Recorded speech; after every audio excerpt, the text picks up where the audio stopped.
Oriented মানুষ বলছে না দেখে, না ট্রাই করে নো বলা যাবে না, নেগেটিভ হওয়া যাবে না, আগে দেখবো।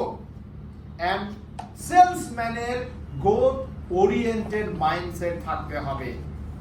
ফিক্সড মাইন্ডসেট, না পসিবল না, হবে না, আমার দ্বারা পসিবল না, আপনি যেটা লিখেছেন সেটাকেই ডাউট করছেন, তাহলে এটা হবে না।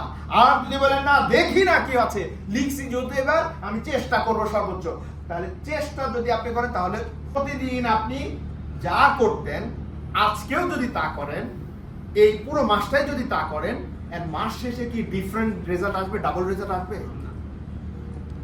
তাহলে ডাবল রেজাল্ট, ডিফারেন্ট রেজাল্ট তখনই আসবে। বলা হয় কি জানেন, যে আমরা ডিফারেন্ট রেজাল্ট চাই কিন্তু কাজ করি আগেরটাই, হবে? তাহলে আগে যা করতাম নতুন কিছু করতে হবে, মাস থেকে এক্সট্রা কিছু করতে হবে, কারণ আমার তো টার্গেটটাও এক্সট্রা। এটা অফিস দেয় না, আমি দিয়েছি, ঠিক কি না?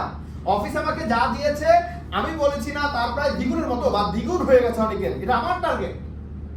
তাহলে আগে যা করতাম, যে রেজাল্ট আসতো, যদি ডিফারেন্ট রেজাল্ট চাই, কাজগুলো কি ডিফারেন্ট করতে হবে না আমাকে? That's the thing. সো আজকে থেকে আপনার অ্যাকশনস, আপনার কাজ, আপনার কল, আপনার ফলো আপ, নতুন ভিজিটিং সবকিছু ডিফারেন্ট হতে হবে। হতে হবে কিনা? পারা যাবে?